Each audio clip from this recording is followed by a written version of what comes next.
What's going on, guys? Welcome back to Coffee with Dudes. Got my cup of coffee right here. It's still steaming hot, so I'm not going to drink it just yet, but we're ready to go. We got a question that I got from somebody who I haven't talked to in a long time. And they reached out to me, and it's a very common question that I get.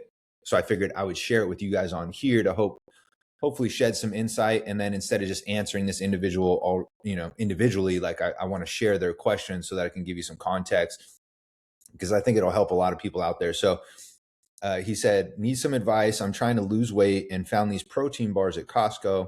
If I eat 2 a day, is that a bad thing?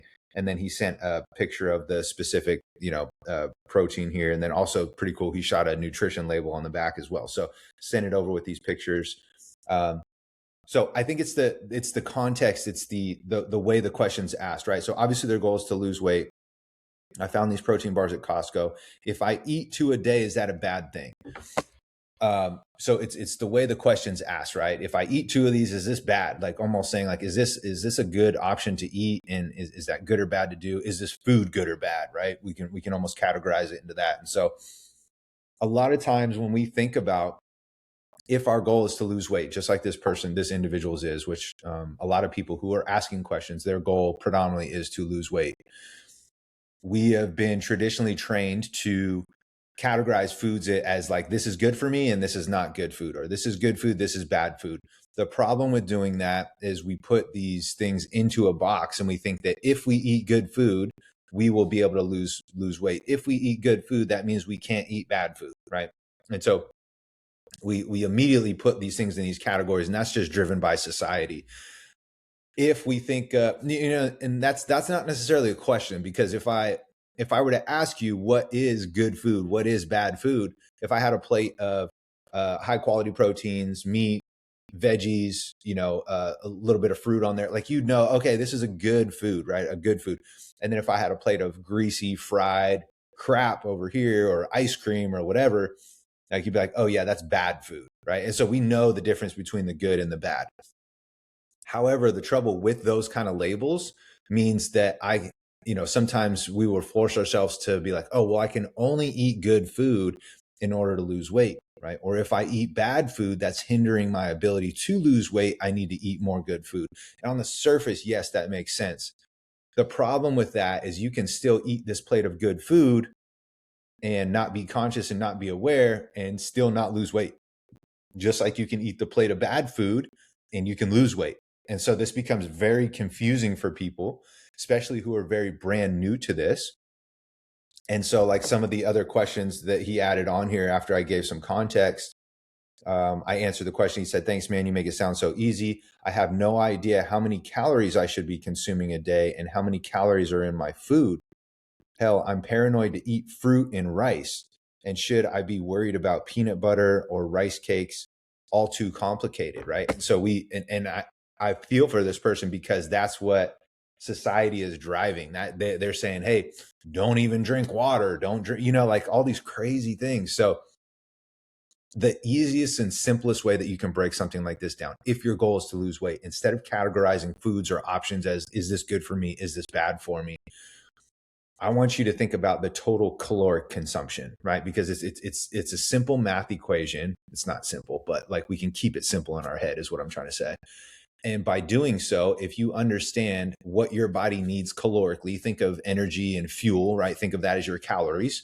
And on a daily basis, if I burn more than I'm consuming, then essentially I will lose weight. If I'm burning this same or the efficient amount that I'm actually consuming, and I'm burning that exact amount, then that's, generally speaking, your maintenance.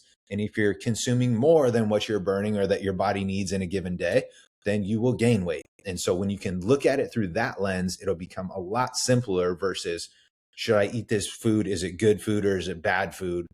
How much of this should I be? Oh, I can't eat bad food at all, right? Versus going, okay, I could choose to eat this bad food. It might be more calorically dense. It's probably going to be higher in calories, which means I would have to eat less of it. But could I still reach my goals of losing weight? The answer is yeah, you technically could. Could I eat only good food and eat so much of it that I'm not paying attention to the calories that it actually puts me in a surplus? And could I gain weight eating just good food? Yeah, you can. So with those being said, instead of looking at good food, bad food, what I instructed this individual to do, and what I always recommend all my clients to do, especially when they first come on, is we have to create awareness of where you're currently at right now. With that, the way you do that is you can simply write down or journal or use a free app like MyFitnessPal, and you can log for the next 7 days straight, log your food and get an idea of how many calories you're consuming. That doesn't mean shoot for the same calories every single day. That doesn't mean change up what you're doing, right? Keep everything that you're doing exactly the same. If you have wine night, great. If you have burgers on Thursdays, great. If you have pizza on Monday, great. Like, keep your same rhythm and consistency that you've been doing. Don't change anything. The only difference is now, judgment free, we're just going to be logging and seeing and getting an idea calorically what you consume on a day-to-day basis.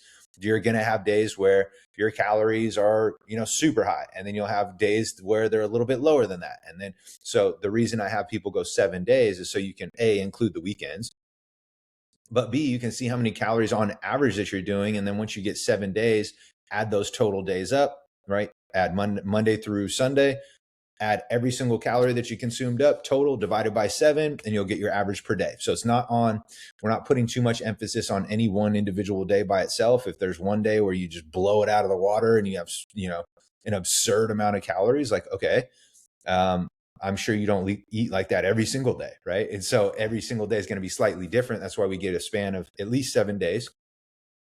Add those total calories up after you've logged them, either using MyFitnessPal or just handwrite them, journal. And this does a couple things. It helps you find your maintenance calories, like what you're currently consuming right now in real time, to be able to sustain your current circumstance, your current body weight, etc. So that's first and foremost. That will eliminate a lot of guesswork for you, because now you have the answer of, okay, what am I actually consuming right now? Versus just going into it blindly and going, oh, I should eat less and I should eat more good foods, and in so doing, I will lose weight. It's like, well, yeah, that's true on the surface, but by how much, right? Like how many calories are you currently consuming right now? What's your energy expenditure look like right now? What's your activity level look like right now? Let's get a baseline for that stuff first, and you'll eliminate so much guesswork for yourself by doing so. So whether you handwrite, log it, whether you use MyFitnessPal, just track for the next 7 days, even just loosely ballparking, just getting some sort of data metric so that you can track total calories. If you can do protein too, great. But step one is calories. Like, how many calories are you consuming in a day across 7 days? Add them all up, divide them by 7. Boom, that's your average caloric intake for right now, for what you currently are doing.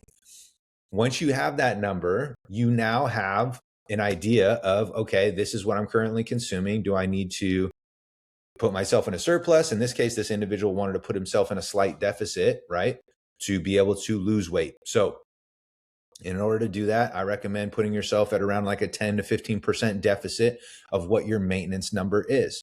And if you can do that and you can stick to it and you can create consistency with it, you will lose weight when you do it consistently enough. Of course, you can build off this and you can create momentum, and you can start to focus on fiber and then make sure your protein's good, right? Like, you could do all of these things, but to keep it as simple as possible, you have to figure out, instead of thinking, is this food good? Is this food bad?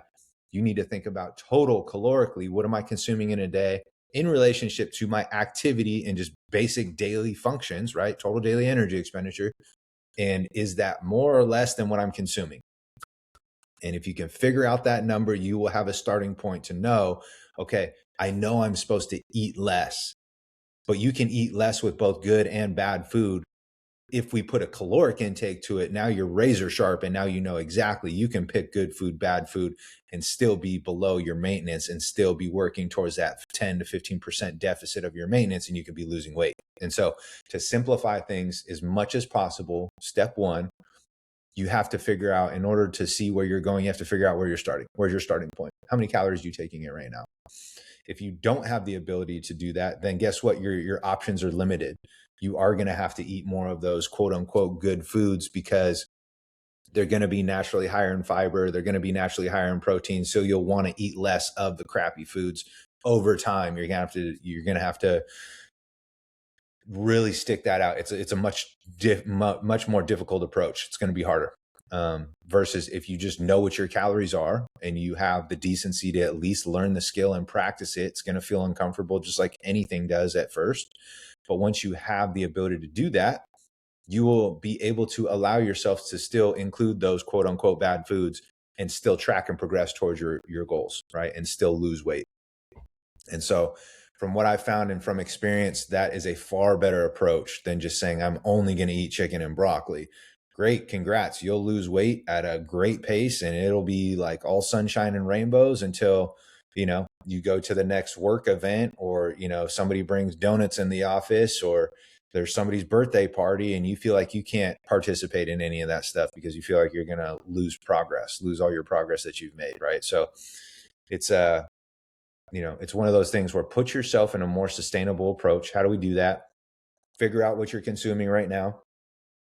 Once you have that maintenance number, strategically take about 10 to 15% of that away from that total, and that'll put you in a slight enough deficit so that you can start losing weight. Another thing that'll help is, in addition to that 10 to 15% deficit of your maintenance number, is start adding about 2,000 steps on top of what you're currently walking right now. Walking, not running, not going to the gym and blasting cardio, simply walking. So that would be the next thing. Would be like, okay, if I can bump my energy expenditure up a little bit, if I can find my maintenance and then put myself in a 10 to 15% deficit from that, adding 2,000 steps to my total daily average, which, by the way, check your health app on your phone. It's already on there. It's already tracking your steps, whether you know it or not.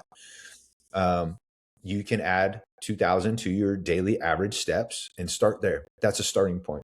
See if you can do that first before you ask questions about, is this food good for me? Should I be having this protein bar? Should I be having this shake? Should I be whatever, right? Like that's what we call majoring in the minors. Those are focusing on things that aren't going to move the needle for you. I get it. They're questions. But if I were to give you the one needle mover, it would be to track your food for the next 7 days, figure out that total caloric intake, add those days up, those 7 days up, divide by 7, and then you're going to have an average there. And then now you have your maintenance calories, right? That's a great starting point. Now you know how much to go in a deficit by. If it wasn't about weight loss, now you know how much to put yourself in a surplus by, right? Maybe you want to bump your calories up a little bit more in some scenarios.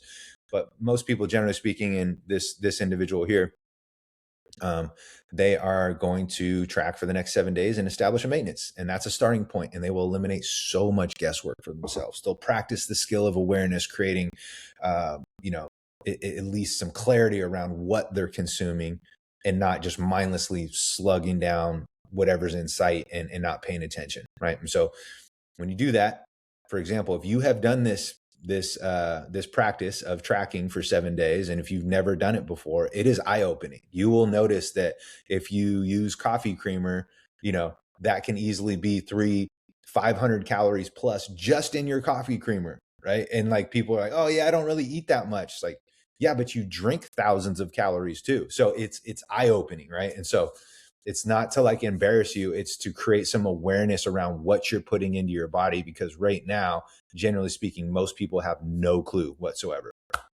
So that is my first piece of advice, would be to some awareness around what you're consuming so that you know, and you can strategically and you can sustainably put yourself on the right path. Hopefully this was helpful. Share it with a friend, family member, somebody you feel like would benefit from it. I'm going to drink the rest of my coffee. Hopefully you guys have a great rest of your day.